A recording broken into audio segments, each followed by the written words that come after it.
Tired of waking up hot and uncomfortable? Start sleeping cool on the Tempur-Breeze by Tempur-Pedic. It's engineered with a revolutionary cooling system that pulls excess heat away from your body to help you sleep deeper all night and wake up more refreshed every morning. During the Tempur-Pedic Summer of Sleep, save $500 on all Tempur-Breeze mattresses and experience your coolest sleep this summer with our best Breeze savings of the year. Learn more at TempurPedic.com. If your loved one is at risk of a fall, the Symphony Medical Alert System from CVS Health can help support their safety in their home with 24/7 emergency monitoring, even when you can't be there. Terms and conditions apply. Learn more about Symphony at cvs.com/symphony or find it at your nearest CVS Health Hub. Hey guys, it's Allie. Welcome back to Infertile AF, the podcast. This is episode 121 called Arden. Today's episode is presented by the phenomenal prenatal called Belly. Belly modern prenatal vitamins are optimized for fertility, prenatal, and post-pregnancy health. Belly's revolutionary science-based formulation fuels your fertility to help support egg quality, promote hormonal balance, and increase your overall fertility health. To learn more and to check out Belly's vegan-friendly, dairy-free, non-GMO vitamins, go to bellybaby.com. That's BELIBABY.com. And just for you guys, you get 15% off if you use the code ALLIE15 at checkout. Again, it's bellybaby.com, code ALLIE15, ALI15 at checkout. Enjoy, and thanks, Belly. All right, guys. So today I am talking to my friend Arden Cartrette, who is a bereavement doula and trauma support specialist. And she's going to tell us everything she went through to have her baby son, Cameron. So Arden, who you might know on IG as the miscarriage doula, works with women to get through miscarriage and grief. And she really goes there and talks about how it really is like nobody I've ever met before. So today she's going to tell us all about what she calls her morbidly beautiful miscarriages, how she still really struggles with PTSD, especially when she sees blood and hears about miscarriage. She even has flashbacks still. She's going to also talk about why she calls herself the most infertile person ever. And she's also going to talk about how pregnancy after loss can be a very scary and miserable time. And it's another thing I feel really strongly about sharing, and Arden feels that way as well. So it's a great convo. I adore her and the work that she's doing. And I hope you feel less alone, especially if you've suffered a miscarriage or a loss after listening to this one. So thanks to Arden. And without further ado, this is Arden's infertility story.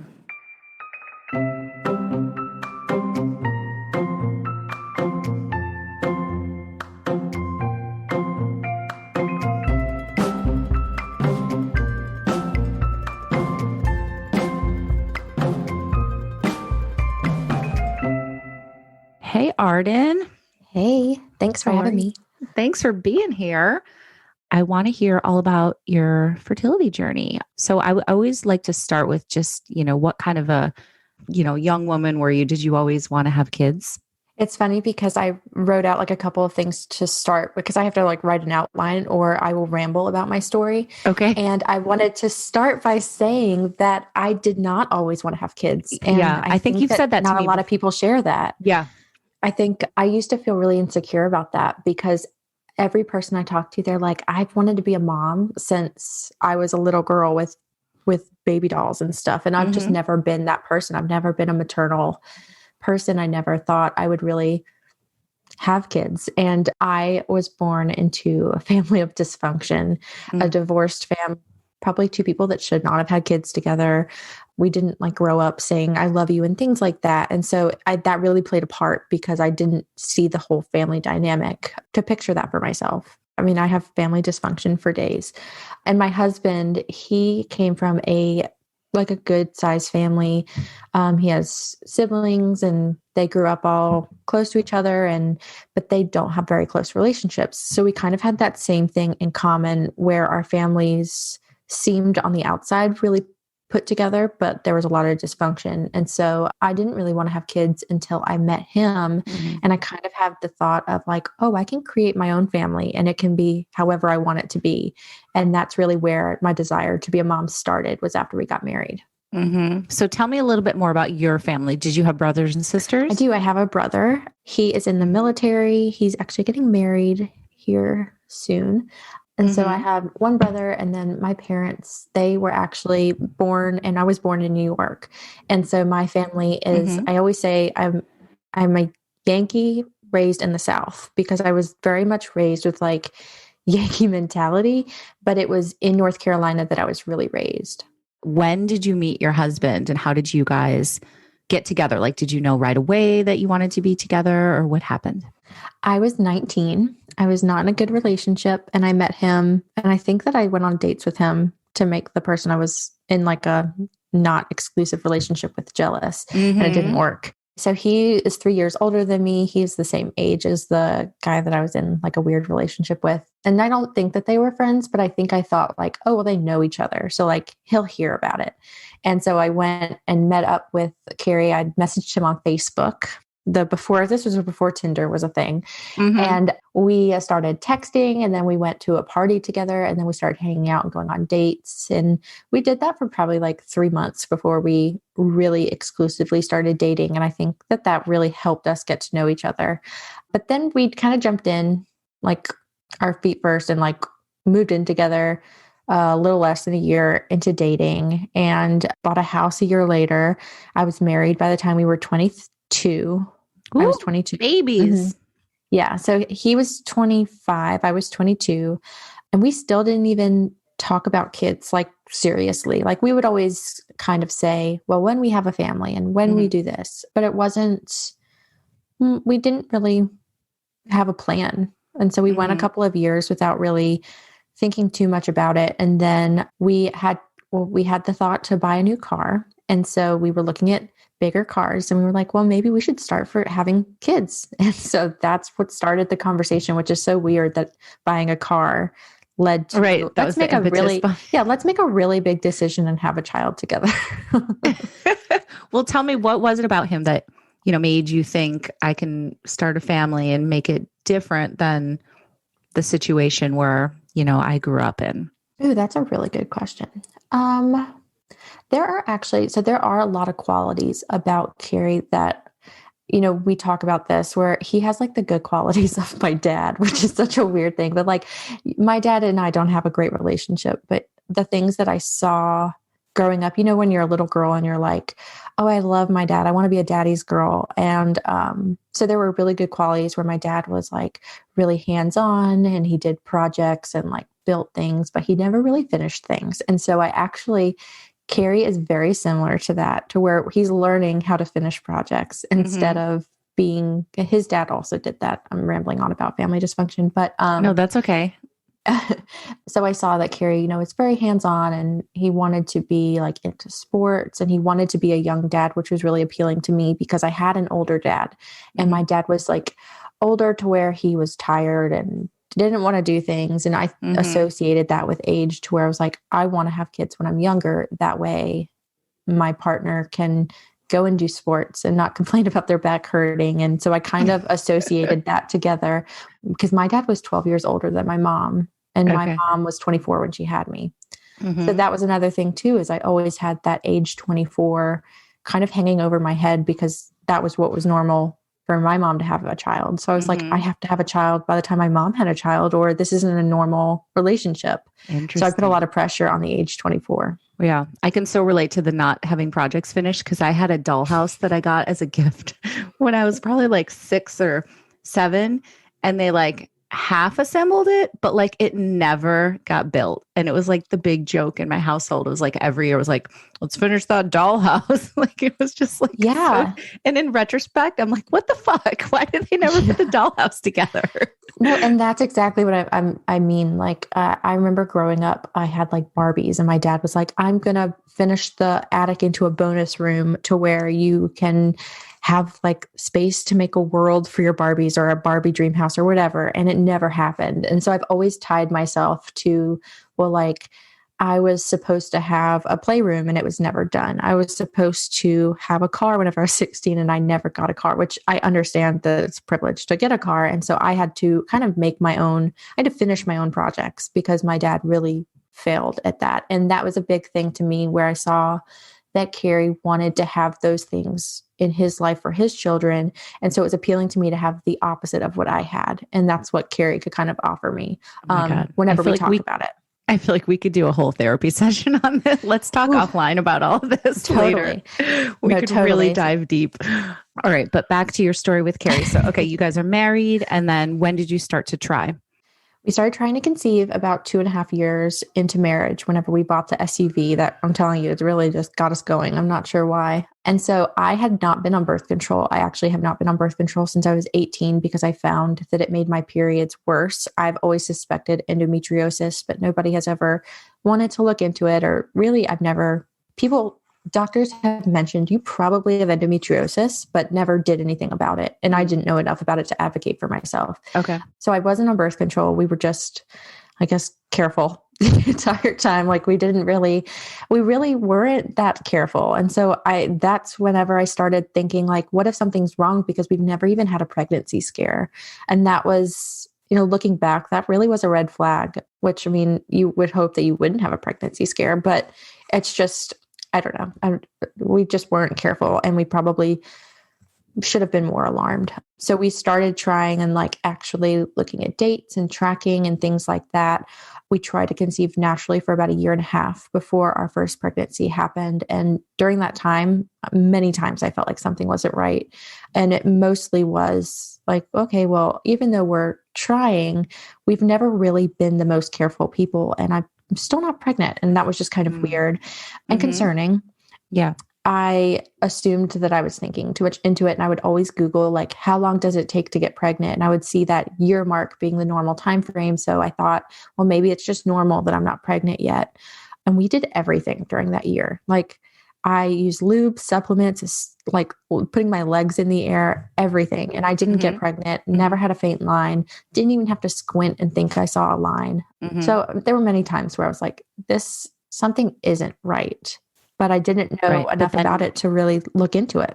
But then you did get pregnant, right? I did. So in May, tell me about that. In May 2018, after about 1.5 years of trying, we saw a reproductive endocrinologist for the first time, did all the blood work, found nothing wrong. The only possible explanation was a luteal phase defect, which is, for those that don't know, a luteal phase is the time when you ovulate to the end of your cycle. And a big component to a good luteal phase is progesterone. And a luteal phase defect is classified under about 12 days long, but it's not really treated until it's under 10 days. And mine was 8 to 9 days on a good cycle. So because of my tracking for the last 1.5 years, we saw that my luteal phase was short. And so my doctor said, well, let's do ovulation induction medicines like letrozole. And so we had a plan to do letrozole, trigger shot, and monitoring ultrasound and timed intercourse because my husband's semen analysis came back perfect. So we just thought it was a timing thing and progesterone, and we were going to jump into that. I was in the middle of a cycle when we got that protocol. And so they told me, whenever your period starts, come in, we'll do an ultrasound, we'll start the medicine, and we'll just go from there. And my period was late, and I was pissed. I literally thought that my body was just punishing me for like having a plan. I was never really late. I didn't take a pregnancy test because I thought it was a lost hope. And looking back, I was such in denial. When I was 5 days late, I started to think like, oh shit, I think I might be pregnant. Whoa. Yeah. Yeah. I can't believe I let it go 5 days late when before that, like I couldn't stop testing before my period even showed up. But I was in denial that it could happen naturally at that point, and took a pregnancy test. I recorded myself for the first time because I had everything was just so weird. And I looking back, I have no idea why I really recorded myself, because I seriously thought it was going to be negative. But now I am glad that I recorded myself because it was the first time I was pregnant. And so I saw the word pregnant on the digital, lost my mind. You bought the fancy test. I did. I bought the fancy test. You fancy girl. I had the easy at home, like cheapy ones. And I had read so many like Reddit articles where people were saying that they weren't great. And so I splurged, got the digital, never took a digital before. And it showed pregnant. And I think I've to this day, other than my rainbow being born, the blissful happiness of seeing a pregnant on a pregnancy test after so long, nothing compares to the first pregnancy. Just nothing. Yeah. I ran to Walmart because that's the closest thing that we have to where I am in the middle of nowhere. And I got onesies and I put on our letterboard because it was 2018. So, letterboards were just getting big. And I put, we're finally pregnant. And I laid it out on the bed and put onesies around it and all the tests. And I recorded his reaction. And I didn't even tell him that I suspected that I was pregnant. We literally just thought that my period was late. So it was really awesome to get to surprise him with the pregnancy because I didn't think we were going to get to do that. At that point, we had been testing together because around 10 months into trying to conceive, I lost my mind. I mean, I felt like I was so crazy that I wasn't getting pregnant and doing all the things. And I was leaving coffee out of my diet and changing everything. And I just felt like I was losing myself. And so I went down to him. And so we had made a plan from that point on to always test together because seeing negative pregnancy tests every month was what was just crushing my mental health. I mean, it sucked. He didn't expect me to test without him because we had made a plan to not test alone anymore. So now I'm glad I did because I did get to surprise him. Right. So did you have Instagram at this point? Is this why you're recording stuff or was it just for your own posterity or? I did. So my account was under a different name. So I didn't show my face, but I did do letterboards and graphic text and stuff. So I was sharing my infertility journey at that point. And it really was just a place for me to bitch and complain about not being pregnant.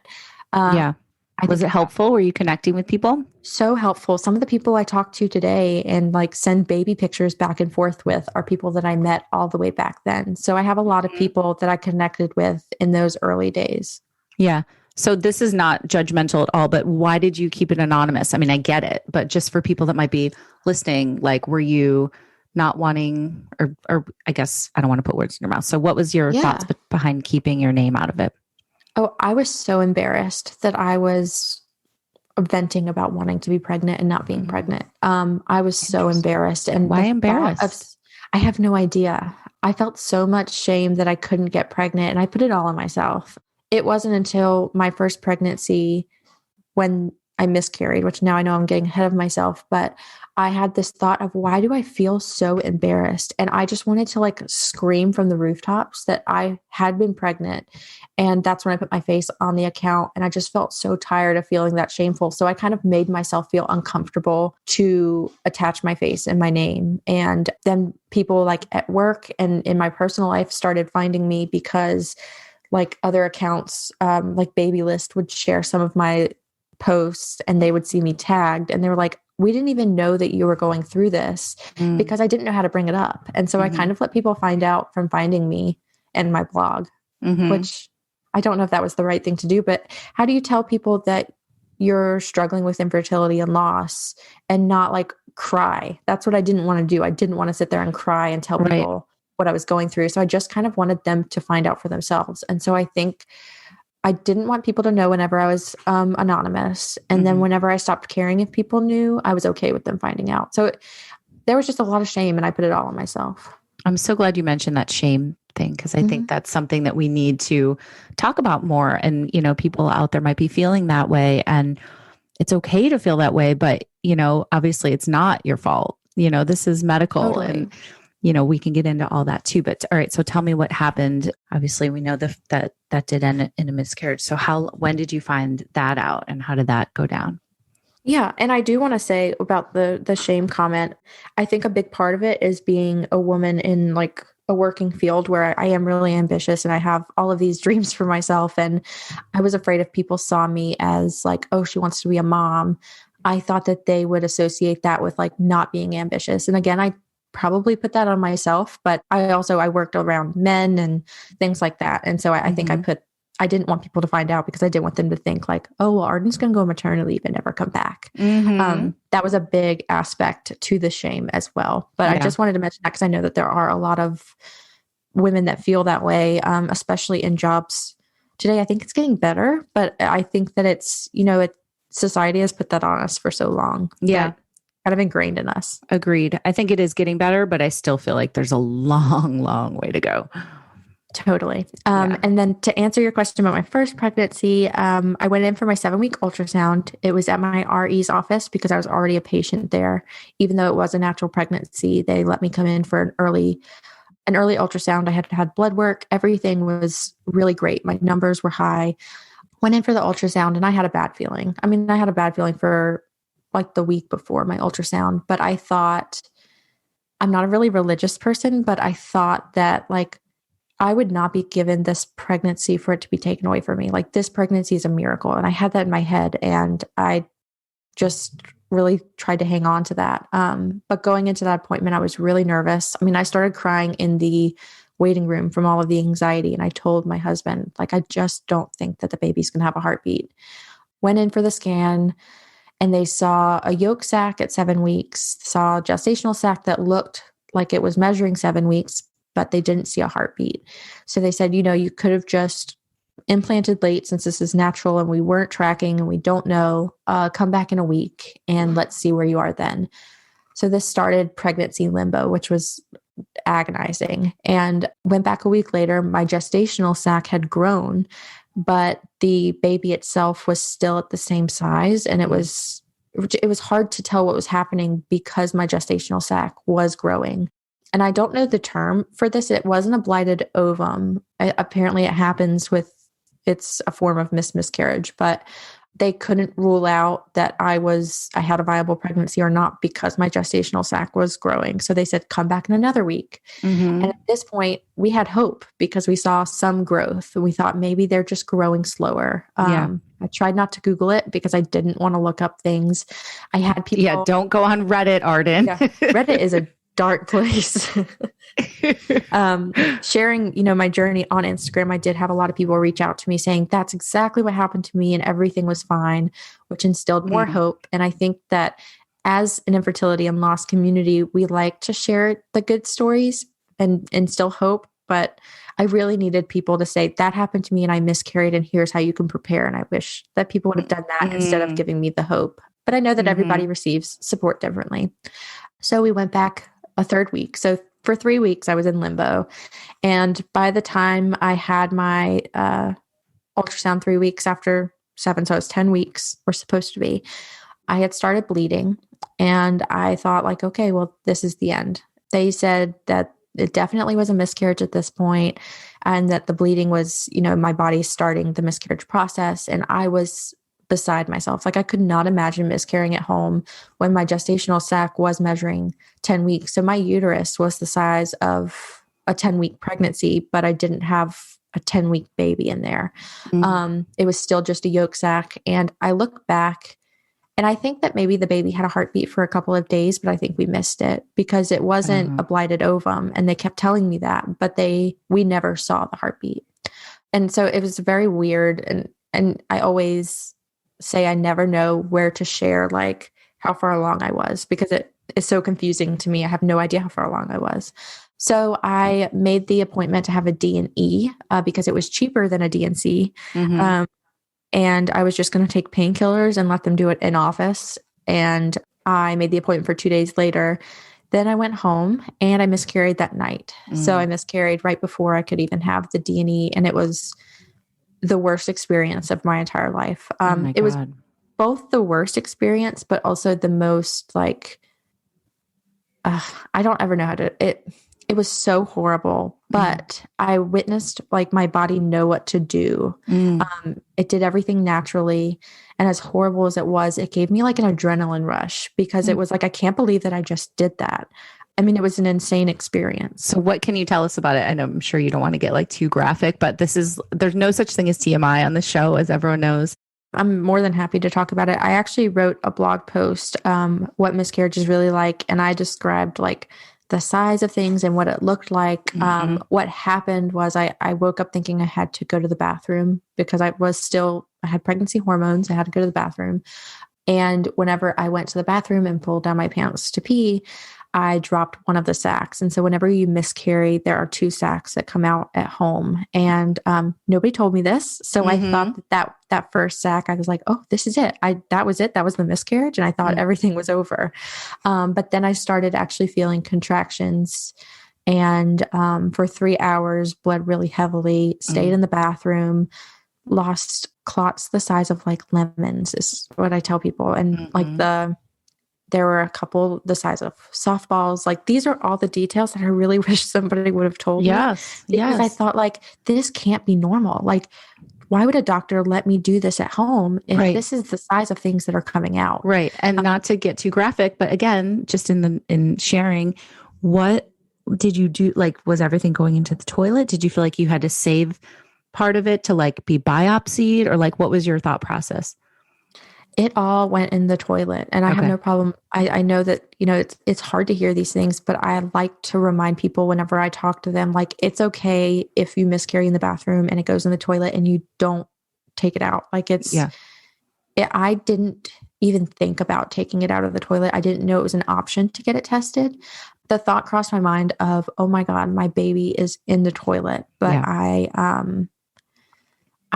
it sounds so horrible, and I felt really bad about it for a while, but I thought, I don't want to traumatize myself more by looking at it. So I didn't look. And for me, that was the best decision, because I was already so traumatized from the blood and the feelings of passing the tissue. And so I did. I flushed, and I kind of flushed with the mindset of like, close your eyes and don't look at it, which sounds it sounds like such a bad mom moment. But, no, it doesn't. I get it. I couldn't look. Yeah. So I miscarried on the toilet for the entire 3 hours. Oh my God. Okay. So then what? How do you grieve that process? Oh my gosh. I was a wreck. I felt, again, I felt oddly proud of my body that it at least miscarried on its own, because I didn't think I could get pregnant on my own. So here I was with a natural pregnancy, and then I naturally miscarried. And that was such a confusing thing, because for a year and a half, I thought my body was so broken and empty and pointless. And so I always describe it as morbidly beautiful. And I use that term every time I talk about my first miscarriage, because it was the weirdest experience of my entire life. And it's been 3.5 years, almost 4 years. And I still really struggle with the PTSD of like seeing the blood for the first time and the feeling of that miscarriage. So we talked before we hit record about moving. And so that's a really big reason why I'm excited to move, because we're in a 1-bedroom home right now. And I've had to use that bathroom every day for the last 4 years. Oh, wow. Yeah. And I can't tell you a time where I got up in the middle of the night to go to the bathroom since then that I haven't thought about it. And I would love to not think about it. Like, I would love to not have flashbacks to all of that happened that night. Right. That's so important to talk about. So have you seen therapists and stuff too to help you with all of this? I have. I've been in therapy since my first miscarriage. I started really diving into therapy whenever I was pregnant with my rainbow, because I found that pregnancy was really triggering. I had a lot of cramping, and there was some spotting and baby movements and things like that. Things I didn't think that could trigger trauma from my miscarriages really affected me. I always thought the pregnancy was the solution, not the trigger.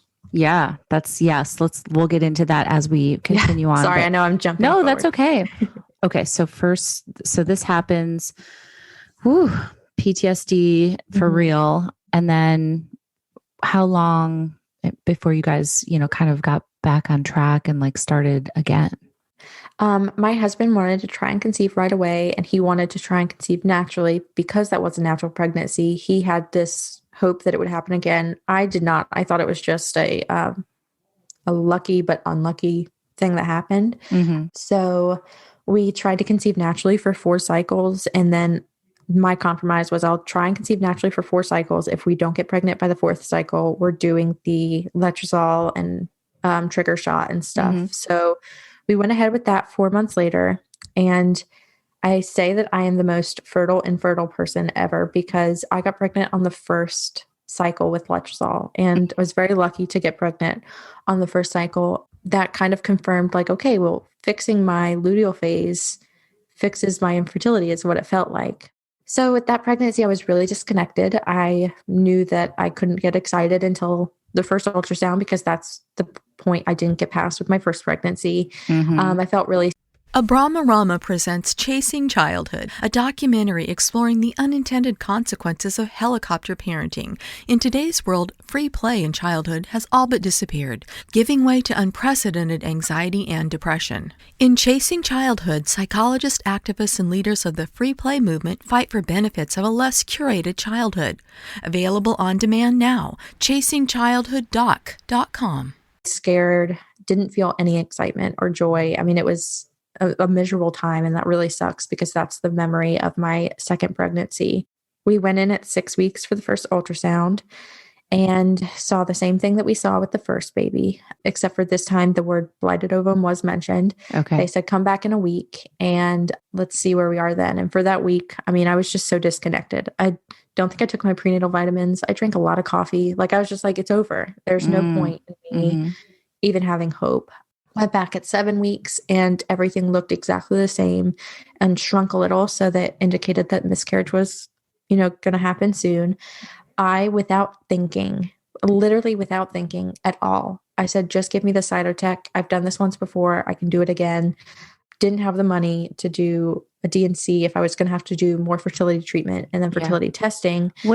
Sorry to interrupt, but what is like the cost difference? Do you know off the top? Like, just out of curiosity, because I never had to do either of those.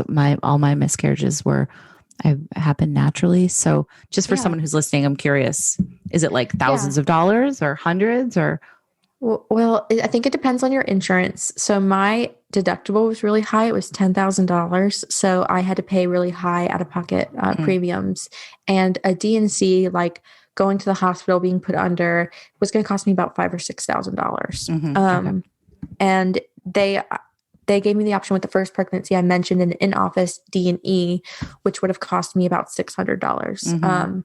It's so shitty that they even charge for that, because you're not getting your baby at the end. Like, it's not like you're giving birth, I mean, that's, I feel like that's a procedure that should just be part of the deal. Like, just, I'm so sorry you have to go through this. It's on us, Yeah, I mean, no, totally. And I always tell people it cost me less money to bring home a baby than it did to not bring home a baby, which is insane to me. Insane. I just got the chills. There's your pull quote. For real. So it would have been $600 for the D&E, and my medicine was maybe $7 for the prescription. Like, it was very cheap. And, the way it was explained to me was I would take the medication. It would kind of, quote unquote, flush out the pregnancy, and it would happen very similar to my first miscarriage, and it would be over. And so I did that because I was like, well, I'm still standing after the first one. I can do this again. And I took the medication. I took it on a Saturday at 3 p.m. I set an alarm because I wanted to have it done by Monday so I could go back to work. I didn't want miscarriage to take one more thing from me, because with my first miscarriage, I took a week and a half off of work, and I could have taken longer, but I didn't. With this one, I was like, I can take off work. My bosses were really understanding. They knew what I was going through, but I didn't want to have to take off work because of miscarriage. So I was like, I'm going to miscarry over the weekend. I'll be back on Monday. And I took the Cytotec. It took about 6 to 8 hours, and I thought that the worst was over. And then I started recovery, and I was just numb. I mean, the entire pregnancy, I was just, looking back, I was definitely depressed. I mean, I was not okay. And I just kind of kept going, like, I just got to keep going forward. Just got to get a baby. And I really should have cared for myself a little bit more. But 3 days after taking the Cytotec, I started to have really heavy bleeding, and I was at work. So I went home, and then it just an excuse if like we've already talked about the size of blood clots, but like the blood was pouring out of me by 8 p.m. that day. And I was sitting on the toilet, and I said to Carrie, like, something isn't right. Like, I miscarried 3 days ago, and it looks like I'm miscarrying now, and I don't really know what's going on. And so he said, should we go to the hospital? And I've never gone to the ER before. Like, I've never had to make that decision. And I was like, I think we need to go to the hospital. And he's like, should we call an ambulance? Because we live about 40 minutes away from the hospital. And so I was like, no, by the time, we should just drive there. So he drove me. And on the way there, I mean, I was passing softball sized blood clots. I didn't bring extra clothes. I didn't have a pad. I had nothing. blood was all over my clothes. And so I thought I was traumatized after my first loss. It was almost like my second loss was like, we can beat that. And we went to the hospital. I walk in, I tell them I miscarried 3 days ago. And people are looking at me like, okay, why are you here? I'm like, I'm literally bleeding so much right now. I can't even explain it to you. Scary. Were you scared? I oddly was like calm. I wasn't crying. I'm oddly really good in a medical crisis. It's like other crises I'm really horrible at and I freeze up. But I do have some medical training, which I think makes me calm in a medical crisis. But so I was very calm. I was telling them what was wrong. And I think that because I was calm, they weren't taking me as seriously, which I can understand. So they put me in a room and offered me Tylenol because I was in so much pain. Like I was doubling over. I was sweating. I was like not okay. And it was very clear that I wasn't okay, even though I was somewhat calm. And I continued to pass softball-sized clots in the toilet in the ER, and nobody offered me a pad. I kept asking if I could have pads from labor and delivery, and they told me that they didn't have any. And I was just like, nobody asked to see the blood. I didn't have a vaginal exam for 6 hours. I did have a vaginal ultrasound, and whenever I took, this is like always the most traumatizing part of this entire thing, but I took off my pants for the vaginal ultrasound and I said to them, what do you want me to do? Because whenever I take off my pants, there's going to be blood everywhere and I don't want to get blood all over your room. And they were like, no, it's fine. Kind of like as if I were on my period at the gyno. And they're just like, no, sit on the pad. It's totally fine. Oh God. So I took off my pants and I'm telling you, like blood splattered on the floor, on my shoes, on my leg, on the chair. And I just started crying. Like that was the first time that I really started crying. And I was like, how do I clean this up? Like, what do? I can't even bend over. And a technician came in and she was like, oh my gosh, are you okay? And I just kept saying, I'm so sorry and crying. And she cleaned it up. I'm just sitting there sobbing. And it was probably the nicest interaction I had my entire hospital visit was from that radiologist. And so she helped me get cleaned up. I still had blood all over my clothes. Like got back to the room. They gave me morphine. This was probably hour 4 into my ER stay after arguing with them to give me morphine because they didn't think that morphine was appropriate for what I was experiencing. And finally, after 6 hours, the OB resident came in and was like, we have to do a DNC. You've lost too much blood. So I had to have a DNC anyway. And then I went home, got a nice big bill for, I think it was $8,000 from that 6-hour visit in the ER. Yeah. And then I started kind of the recovery process, and I didn't want to try and conceive for at least 6 months. I was really like, I need some time. I need some time to deal with the trauma that I've been through. But my husband really wanted to try and conceive. So we compromised on 3 months of taking a break. And during the 3 months, I did like the reproductive, the recurrent pregnancy loss testing. I saw a specialist for a second opinion on endometriosis. I mean, I did so many things and nothing indicated a problem. Wow. Which was so annoying. It's so frustrating. So how are you guys relationship wise during this time?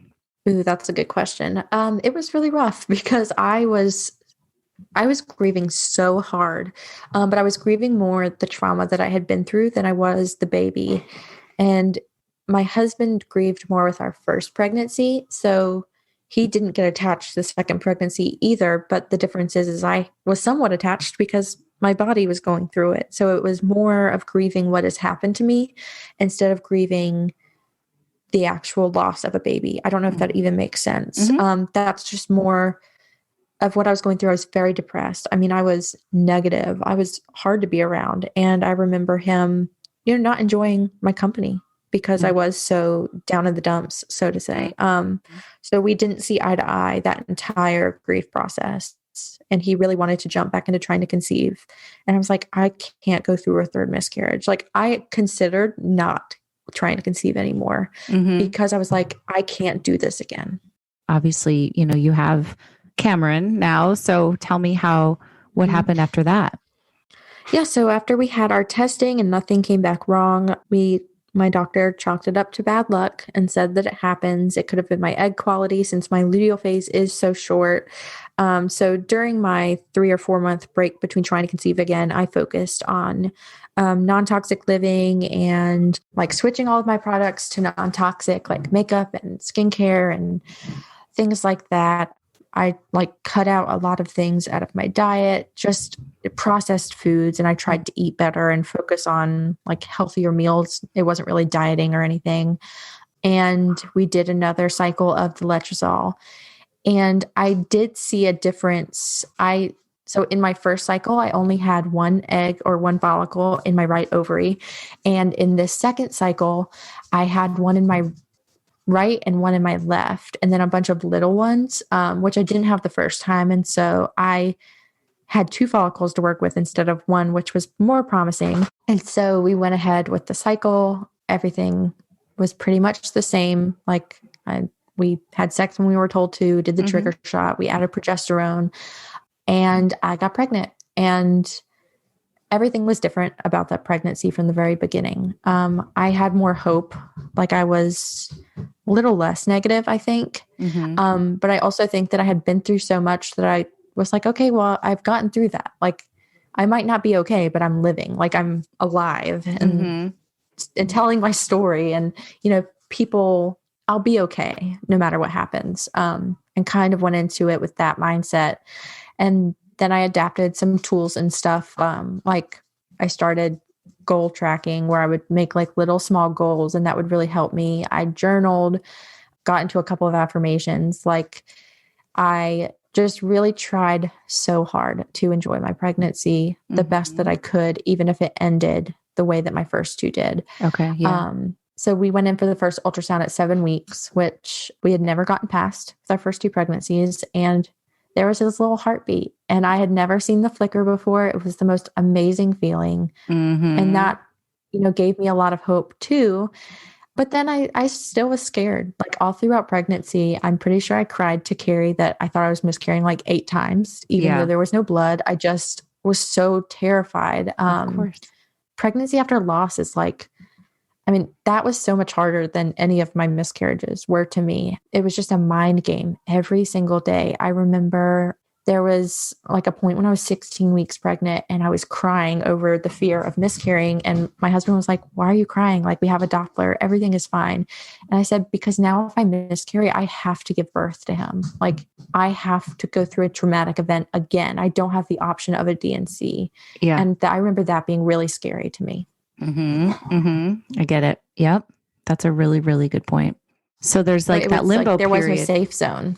Right. Because you're in limbo. Like you're, you know, I think people who've suffered loss, as so many of us have, you are always waiting for the other shoe to drop. You're always waiting for the bottom to fall out and to like find yourself on the floor sobbing and punching the ground. You know, like we're just so used to that. Right. Exactly. So how did you get through the rest of it? Like what happened there? Oh my gosh, I cried a lot. I always tell people, because people ask me how I got through pregnancy after loss. And the truth is I cried a lot. I was openly afraid. I communicated with Carrie whenever I had really hard days. I had a Doppler that I listened to his heartbeat like 2 times a day. And, you know, I talked to my doctor about it. I had her show me how to use it. I know that that doesn't help everyone, but it did help me a lot. How often were you doing the Doppler? 2 times a day. I would have done like every hour on the hour. Yeah. It really helped me start my day and my day with no anxiety, which was really nice. So that worked for me. I paid for extra ultrasounds. You know, I found what worked and I just kind of continued doing it. And then towards the end of my pregnancy, and this is something I wasn't prepared for, I started to feel a lot of anxiety about reaching 40 weeks. For some reason, I had it in my head that I could not go further than 40 weeks pregnant. I didn't trust my body to keep him safe over full term. So like even at 37 weeks, I was a little like, they say you're full term at 37 weeks. So why would my baby stay in me is my thought process. Like my body cannot be trusted. So I kind of freaked out over that. And I elected for an induction at 39 weeks. And that was the best decision I made in my pregnancy because I felt like I had some control over the situation. I also was really nervous for birth because of seeing blood. Blood is to this day a very big trigger for me. And I didn't want to be at home whenever I saw the blood because I didn't want the bleeding to start in the same bathroom. I should also add, I am diagnosed with OCD. So I get very obsessive with these particular moments or thoughts, and then I can't let them go. So that really played a part in my birth plan. Yeah. I recently had my friend Amber Bailey on the show, Will Hike for Donuts. You might know her as on Instagram. And we talked a lot about mental health and her OCD and how it was exacerbated by infertility. You know, it was something that she had kind of had under control, and then, you know, flare-ups and all that stuff happened. So can you tell me a little bit more about the mental health aspect of it for you? Yeah, I was diagnosed with OCD during the infertility part of my journey because I had such a terrible flare-up where it wasn't even related. Like my flare-up wasn't related to infertility, but my lack of control in my fertility is what like caused me to spiral. And my husband actually pointed out, like, things are not like, you're just doing things that you don't normally do. I'd be obsessed over just insane small details, and I couldn't let them go. It would ruin my day. Like I would be late for work over the thought of, for example, just like that way I don't sound so crazy, I was terrified of my home catching on fire while I was at work. And I don't know where I got that idea from, but I attached myself to it, and I panicked every day to where I had to get a camera for my house to make sure that my house wasn't burned down. And it got to the point to where I would be late for work because I thought I'd left the coffee maker on, or I thought that I left like a heater on or something like that. And so I would go back home, and my husband, seeing me do this, was like, something isn't right. Let's go and talk to your doctor. And I was explaining this to her, and she said, you know, that does sound like OCD. Let's just kind of keep our eye on it and write down what you think triggers you. And by the time it was about a month before my first pregnancy that I actually started on medication and started doing therapy because it just kind of spiraled out of control. And throughout my journey, I have had to increase my dosage many times. I think I'm like finally at a dosage that levels me out to some capacity, but dude, it was rough. Yeah. It was really rough for a while. Infertility and loss really affected my OCD. How do you feel like day to day now? Now I feel okay. I think that motherhood also triggers a lot of things. And I think it's just now I'm living with OCD. Like, even though I'm treated, it's not 100% gone. I'm learning coping mechanisms and things like that, but I am more leveled out now than I used to be, which is nice. But I'm always like, I have tried different medications since he was born. So like I've played around with it to try and find a good medium. Okay. So just to get my numbers straight. So you had the 2 devastating losses, and then third time, that was the pregnancy with Cameron, correct? Correct. Okay. So can we talk about when you finally got to the end and gave birth to your incredible son? Yeah. I was induced, pretty easy labor. Like, I actually really enjoyed my labor experience, which I feel like I'm very lucky to be able to say that. I think the induction was a big part of that.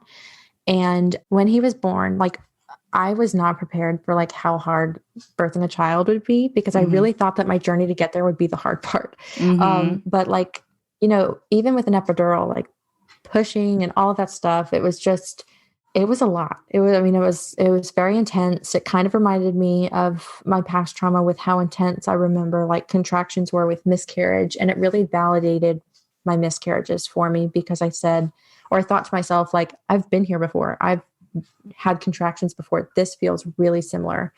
I pushed for 2 hours, which was exhausting. Whenever he was born, I refused to open my eyes, which I now, through therapy, have realized that this was like my trauma coming in again. Wow. I refused to open my eyes because he wasn't crying, and I didn't want to see him not alive. Oh, wow. Yeah. And like, I never really realized what I did in that moment of trying to protect myself, I think, of like connecting with him or something. I was still so sure that something was going to be wrong, even though he was being born and he was in my arms. Like, they put him on my chest, and I kept my eyes closed, and they were like, open your eyes, look at your son. And I said, can you tell me that he's alive? Tell me his stats. Like, what's his heart beating at? Like, I wanted them to tell me that he was perfectly healthy before I opened my eyes. And I don't know why I did that. Like, I definitely think it had to do with what I had been through. Yes, that's so interesting. Yeah, I think for sure it has. So then you obviously did at some point open your eyes, right? Tell me about that moment. Yes. So You're like, no, I've never seen him. I did. I probably like realistically had my eyes closed for like a full minute. Like it's not like I was just sitting there like, no, I refused to open my eyes. It was just like, I was so afraid. I had to kind of like talk myself into opening my eyes. I also really did not want to see my placenta. Like I was so terrified of seeing my placenta. So that was another layer where I was like, can you like make sure that I don't see that? But once I saw him, I mean, I was very lucky to feel instant connection. It wasn't like a moment like I thought it was going to be where you're just like locked in and there's like doves flying around you and stuff. But like, I felt like I knew him for longer than that moment. Like I just felt like even though he had just got there, I felt like he had always been here. And it was such a weird feeling. It was just like home, if that makes sense. That's so, oh my God, so great. So how old is Cameron now? He's 15 months old. Okay. So tell me about Miscarriage Doula and what you're doing with all of that, the podcast and Clubhouse.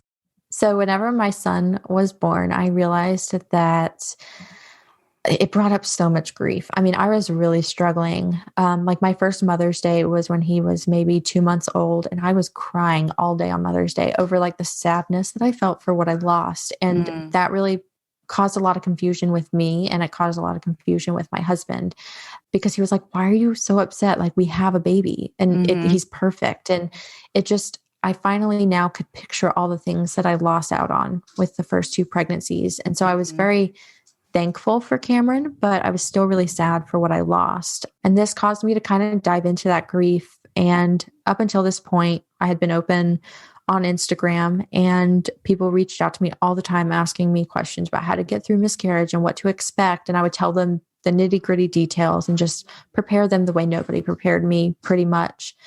And then I came across Sisters in Loss on Instagram, and Erica was offering a doula course for birth and bereavement doula. And I was like, maybe I'm supposed to do this. And I thought like, maybe I can help women through birth of their rainbow babies, because I was not prepared for like how triggering it would be. And started to kind of look into that. And I did the course, did the work. And then through doing the work, I healed a lot. Like it was very healing to take the course and be certified. But I also realized like, I don't feel drawn to helping women through like live birth. Like that's not what I do. It's not what I'm passionate about. And I realized like nobody really like offers to help through miscarriage. Like you have all of this support through pregnancy that is available to you, whether it's easily accessible or not. And then postpartum, you know, we could have better care, but there is care available. But miscarriage, like I felt so forgotten and I felt so confused and I didn't know my next steps. I wish somebody could have coached me through it pretty much.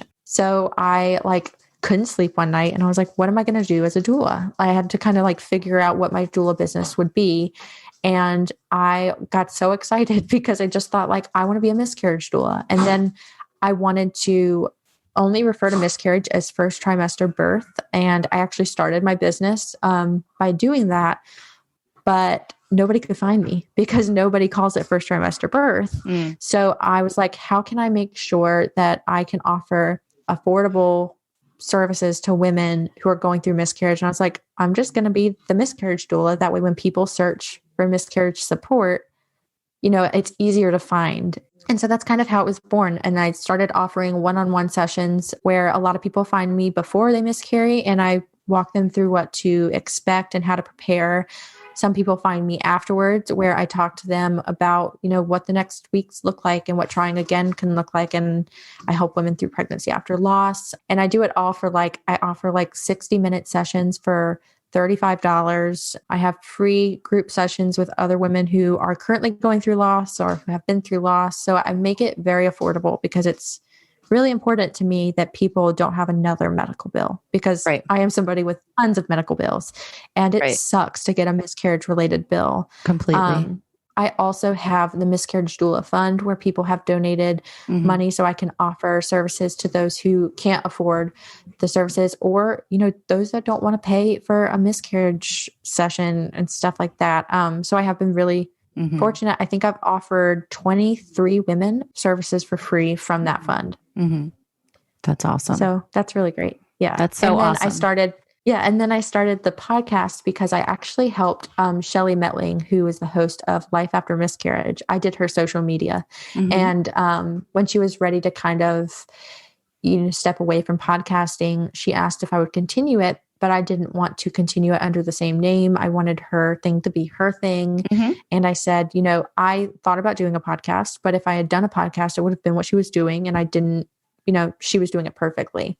So then we kind of arranged for me to take over when she was done. And I started the podcast under the same name as my business, the Miscarriage Doula Podcast. And on Mondays, I do a series called Life After Miscarriage, where I talk with a lost mom who tells me their story of miscarriage and what life afterwards looks like.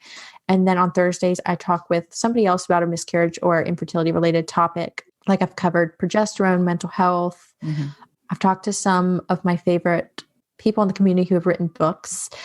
So it's been a really cool thing just to have conversations with people surrounding the topic. Yeah, I know you and I have that commonality where it's like, we've got to share these stories, and there's so many stories out there. I mean, the amount of people who are on my list, that I've already talked to, and then the list that I want to talk to, like it just goes on and on and on. So I'm so glad that you're out there doing it too, from a slightly different angle. But I love what you're doing, Arden. You're so awesome. I'm so glad we've become friends. Me too. Thank you for sharing your story. Let's wrap it up with, if somebody is listening and, they might be new to this community, maybe they just stumbled across this podcast, maybe had a first miscarriage. What would you say to somebody who's kind of feeling really lost right now? I think that the advice that I wish I could have given myself was to, instead of focusing on all the things that have happened and like the what ifs, I wish I would have focused like day to day, just looked at what I was going through and just kind of helped myself through that, like given myself the time to grieve in that moment and just not think, well, what if I'm grieving for 2 weeks? Or what if I have a third, a fourth, a fifth miscarriage? I wish that I would have just taken my fertility journey a day at a time. I think that's the best advice I can really give, because there's no solution. Like there's no way to not feel the pain of miscarriage. There's no way to just go through it without feeling grief. You're going to feel the pain and it's going to be hard, but just taking it a day at a time is the best thing that you can do for yourself. That way you're not overwhelmed by the grief.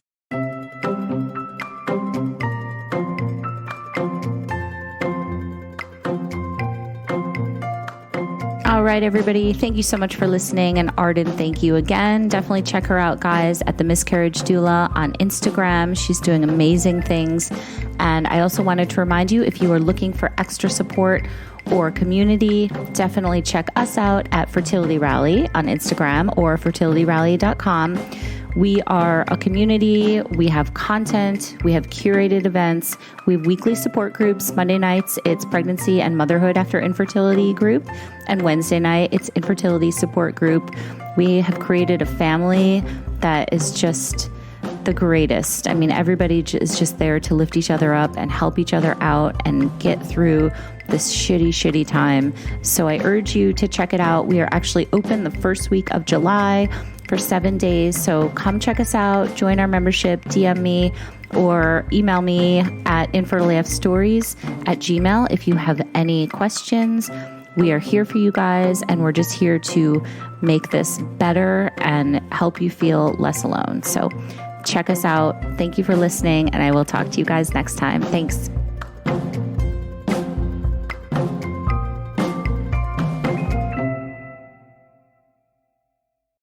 Your AC works overtime all summer, so be sure to replace your old air filters with new Filtry air filters. They recommend updating HVAC filters at least every 3 months all year round. So order your Filtry air filters today at Filtry.com. Let's clear the air.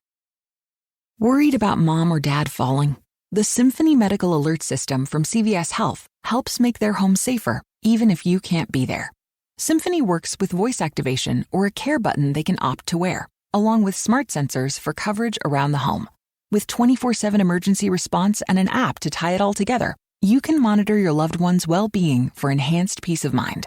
Terms and conditions apply. Learn more about Symphony at cvs.com/symphony or find it at your nearest CVS Health Hub.